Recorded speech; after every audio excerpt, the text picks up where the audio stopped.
साधु साधु। नमो तस् भगवतो अरहतो सम्मा संबुद्धस्स। नमो तस् भगवतो अरहतो सम्मा संबुद्धस्स। नमो तस् भगवतो अरहतो सम्मा संबुद्धस्स। साधु साधु साधु। श्रद्धावान उपासक उपासिका गए। निदान वर्ग का हम लोग अभ्यास कर रहे हैं, निदान संयुक्त का। आज इसमें हम लोग अभ्यास करेंगे गहपति वर्ग। प्रथम सूत्र है गहपति वर्ग का, पंचवीर भय सूत्र है। हम लोगों ने कल कालारकत्य वर्ग समाप्त किया और आज एक नया वर्ग आरंभित कर रहे हैं। इसमें भी 10 सूत्र आपको अभ्यास में आएंगे। यह सूत्र भी श्रावस्ती में ही भगवान के द्वारा उपदेशित किया गया है। आरंभिक होता है, ऐसा मैंने सुना है कि हमारे शास्त्रा भगवान बुद्ध जी श्रावस्ती में अनाथ पिंडक के द्वारा दिए गए जेतवन आराम में विराजमान थे। अतको अनाथ पिंडिको गहपति येन भगवा तेनूप संकमी। तब किसी एक समय अनाथ पिंडक जो गृहपति है वे भगवान बुद्ध जी के पास आए। उपसंकमित्वा भगवंतं अभिवादित्वा एकमंतं निसीदि। आकर भगवान बुद्ध जी को नमन करके एक और बैठ गए। एकमंतं निसिन्नं को अनाथ पिंडिकं गहपतिं भगवा एतदवोच। तब अनाथ पिंडक गृहपति को भगवान बुद्ध जी ने इस तरह से धर्म का उपदेश दिया। तो ये जो उपदेश है ये अनाथ पिंडिक को श्रावस्ती में दिया हुआ उपदेश है। इसे अच्छे से ध्यान में रखना चाहिए। ठीक है, यह गृहस्थों के लिए बताया गया क्योंकि गृहपति वर्ग है। इस वर्ग में आने वाले सारे ही सूत्र गृहस्थों को, घर गृहस्थी में रहने वालों को जिस दिशा में जाना चाहिए उनके लिए है। अनेकों बार उपासक पूछते हैं कि भंते हमने कैसा जीना चाहिए, हमारे लिए क्या क्या है करके पूछते हैं। भिक्षु और गृहस्थ में किन धर्मों का अंतर होना चाहिए, किस तरह से सोचना चाहिए। तो जहां जहां ये गहपति वर्ग आते हैं वहां वहां गहपति वर्ग हो गया, मातुगाम वर्ग हो गया है ना। तो ये सारे सूत्र जो है आप लोगों के लिए ही है, विशेष करके कि भगवान ने गृहस्थों को जो उपदेश दिया है वो है। तो इससे ज्यादा आप लोग अपने जीवन में उन्नति प्राप्त कर पाते हैं। तो भगवान बुद्ध जी अनाथ पिंड गहपति को ये उपदेश देते हैं, कहते हैं यतो खो गहपति गृहपति। जब किसी आर्य श्रावक को पंच भयानी, 5 प्रकार के भय, वेरानी बैर का चित्त, उपसंतानी होती, संपूर्णतः उपशमन यानी नष्ट हो जाता है, समाप्त हो जाता है, शांत हो जाता है। उपसंतान यानी शांत हो जाना, ठीक, शांत हो जाता है। यानी 5 प्रकार के भय नष्ट हो जाते हैं, वैर का चित्त शांत हो जाता है। चतुहिच श्रोतापत्ति अंगे ही समन्नागत होती, और 4 श्रोतापत्ति अंगों से वह व्यक्ति समन्वित हो जाता है, युक्त हो जाता है। यानी उसके अंदर 4 श्रोतापत्ति अंग है। अरियोचस ज्ञानो, ये जो आर्य 4 ज्ञान जो है, आर्य ज्ञान जो है पन्याय सुदिठ होती, उसे प्रज्ञा से प्राप्त कर लेता है। सुपटी विद्धो, अच्छी तरह से बोध कर लेता है, उस पर चलने वाला बन जाता है। सुपटी विद्धो, धर्म के रास्ते पर चलने वाला, उस मार्ग पर आ जाता है। सो आकांकमानो अत्तनाव अत्तानं व्याकरेय, तब वह अपने स्वयं के बारे में यह बात कह सकता है, ऐसी घोषणा कर सकता है, ऐसे चारों दिशाओं में ये अपनी बातों को रख सकता है। ये कह सकता है अपने बारे में क्षीण निरयोमी, कि मेरा निरय जाना खत्म हो गया है, क्षीण हो गया, अब मैं निरय नहीं जाऊंगा। क्षीण तिरच्छा न योनि, अब मैं जानवरों के लोक में नहीं जाऊंगा, वहां जाना समाप्त हो गया, क्षीण हो गया है। क्षीण पेत्ति विषयो, अब मैं प्रेत लोक में, प्रेत विषयों में भी मेरा जाना खत्म हो गया है, अब मैं नहीं जाऊंगा वहां। क्षीणा पाय दुर्गति विनिपातो, मेरा दुर्गति विनिपातिक निरय में जाना अब समाप्त हो गया। अब इसके बाद अब मैं यहाँ पुनः कभी नहीं जाऊंगा करके इन चार जगहों के बारे में भगवान कहते हैं कि वह अपने बारे में घोषणा कर सकता है। वो कह सकता है, सोतापन्नो हमस्मिं, मैं श्रोतापन्न हो गया हूँ।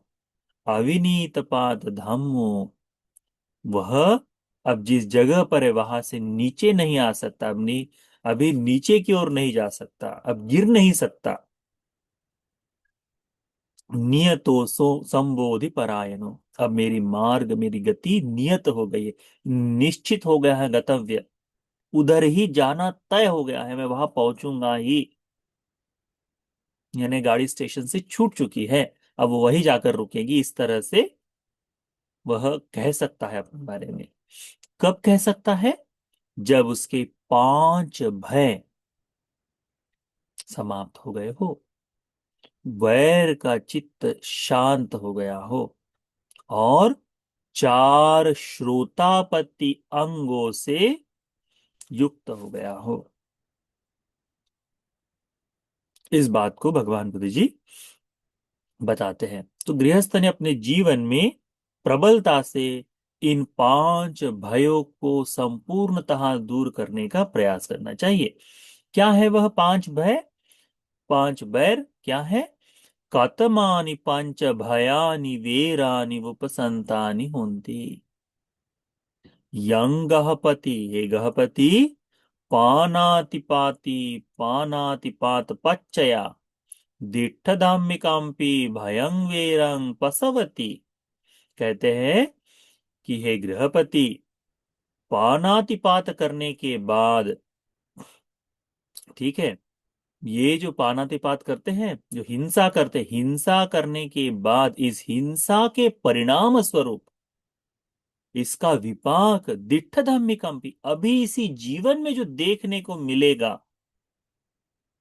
क्योंकि जब हम हिंसा करते हैं उसका हमें तत्काल विपाक भी तो मिलता है, तत्काल ना भी मिले तो परंतु इसी जीवन में विपाक मिलता है, इस जीवन में एक विपाक का भाग मिलता है। तो उसे कहते हैं दिट्ठ धम्मिकम्पी भयं। तो वो दुख मुझे भोगने को ना मिले, वो दुख के प्रति वो जो आने वाला विपाक है उसका जो भय है, भयं वेरं पसवती, वो भय और बैर उसके मन में जागते रहता है, फैलते रहता है। सांपरायिकम्पी भयं वेरं पसवती, मृत्यु पश्चात जन्म दूसरा जब होगा तब मेरा वहां पर भी इस पाप का दुख भोगना पड़ेगा, इसका भय वैर उसे परेशान करते रहता है। चेतसि कंपि दुखं दो मनसं पटि संवेदयति, चित्त में भी चित्त पीड़ा जो उत्पन्न होती है, अरे मैंने तो मार दिया, अरे तो मैंने मार दिया, इस तरह से दुख और दौर मन से उत्पन्न हो जाता है, उसका भी उसे जागता है। पानातिपाता पटिविरतस् एवं तं भयं वेरं उपसंतं होती, जिसने प्राणघात से प्राणघात को छोड़ दिया है, जिसने प्राणघात को छोड़ दिया है, ऐसे व्यक्ति को वो इस जीवन में मिलने वाले दुख का भय, परलोक में मिलने वाले दुख का भय, चित्त पीड़ा का भय, ये सब बैर और भय शांत हो जाता है करके भगवान कहते हैं। हमें लगता है प्राणघात करने से जो लोग करते हैं तो उनको अभी दिट्ठ धार्मिक विपाक दिखा नहीं है, इसीलिए उसे उनमें मजा आता है। जब दिट्ठ धार्मिक विपाक दिखे, अनेकों ऐसी चीजें हैं जो हमको हमारे जीवन में होती है, पर हम उसे पिन पॉइंट नहीं कर पाते कि ये मेरे इस पाप कर्म का विपाक है करके, ये हमारे इस पाप कर्म का विपाक है करके। अनेकों बार हमारी कितनी जीवन में कितनी विपत्तियां आती है, हम कहते हैं उसने हमारे जीवन में पाप कर्म लिखा, उसके कारण ये मैं दुख भोग रहा हूं, उसके कारण ये दुख भोग रहा हूं। हम अपने आप को अपने ही किए कर्मों का विपाक है करके इस तरह से चिंतन नहीं करते। भय होना चाहिए। जो प्राणघात करता है उसे, उसका विपाक मिलेगा, उसका विपाक मिलेगा। उसका भय, उससे आने वाले जीवन में भगवान ने क्या कहा है, जो प्राणी हिंसा करता है उसको क्या मिलता है? हम्म?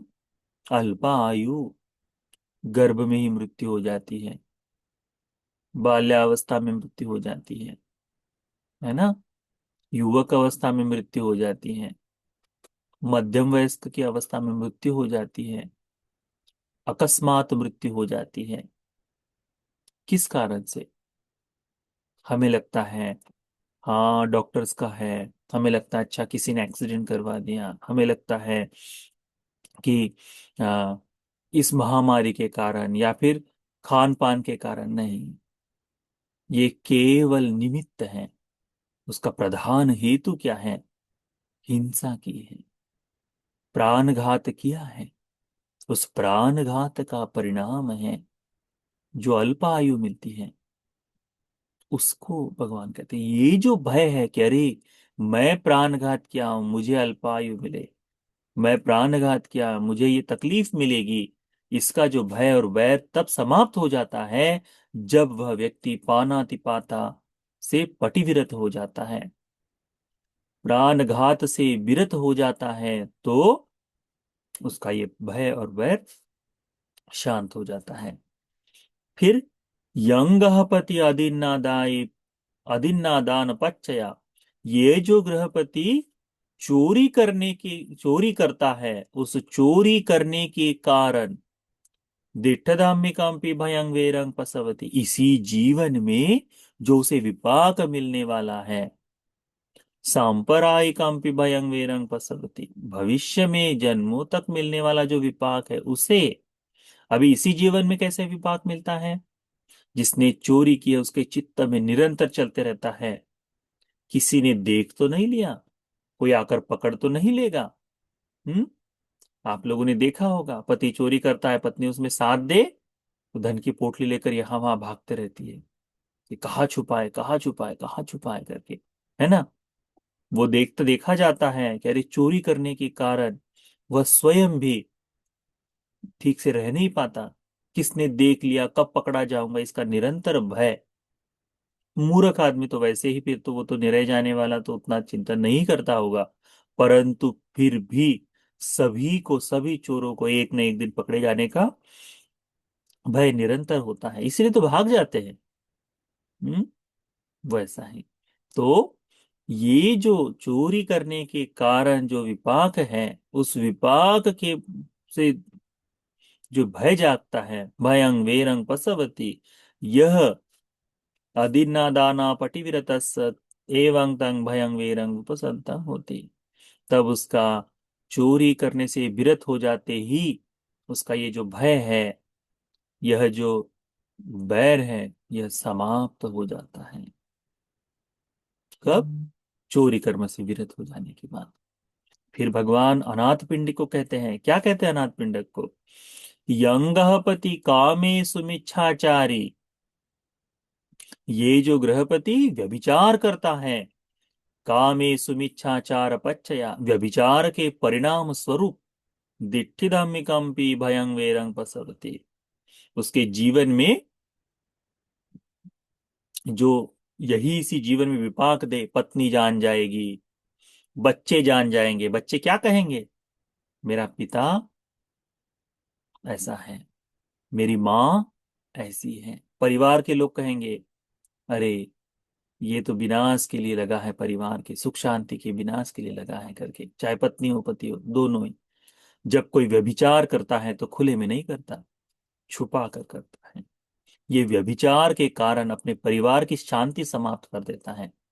माना कि 2 मिनट का सुख है, माना कि वह उस समय अपने आप को, परंतु इतना हतबल कर देना, इतना अपने आप को नीच बना देना, इस तरह का जो कार्य है वह करने के कारण जो इस जीवन में दुख भोगने को मिलेगा वो आज अभी प्रधान विषय में देखा जाए तो व्यभिचार कारण बनता है लोगों के घर टूटने का, है ना। वो पूरा जीवन अपने ही, यदि जब तक कर रहे व्यभिचार तब तक कुछ नहीं लगता, पर जैसे ही चार लोगों को पता चल जाए खुद ही अपनी नजरों में गिर जाता है आदमी, और फिर भागते रहता है, अरे कैसे बचूं इससे, अरे कैसे बचूं इससे, कुछ तो हो जाए, कुछ तो हो जाए, नहीं। इन्हीं व्यभिचार के कारण से होने वाले बालकों का कैसा जीवन होता है। हम्म। वो सारी चीजें लोग नहीं सोचते, अपनी मर्जी के लिए गलत काम में लगे। सांप्रदायिकम्पि भयं वेरं पसंती, आने वाले जन्मों में जिस तरह से व्यभिचार किया जाता है वैसा भाव भी पैदा नहीं हो पाता, व्यभिचार कर पाए ऐसी स्थिति ही नहीं आ पाती। इस तरह से जीवन मिलता है, निरय का तो है ही है। तो ये, और चित्त चेतसिक जो दुख जो है, निरंतरता से चित्त, पता तो नहीं चल जाएगा, पता तो नहीं चल जाएगा कि इस होटल से कहीं दूसरी जगह, दूसरी जगह से कहीं तीसरी जगह, यहाँ पहचान के वहां, इस तरह से जो भय वह, और उसके कारण होने वाली पीड़ा, ये सारी चीजें कामे सुमिच्छाचारा पटिव्रतस्त, जिसने अपना जिसने अपना व्यभिचार छोड़ दिया है उसको ये भय वैर नहीं सताता, उसको ये नहीं होता, वो उससे मुक्त हो जाता है।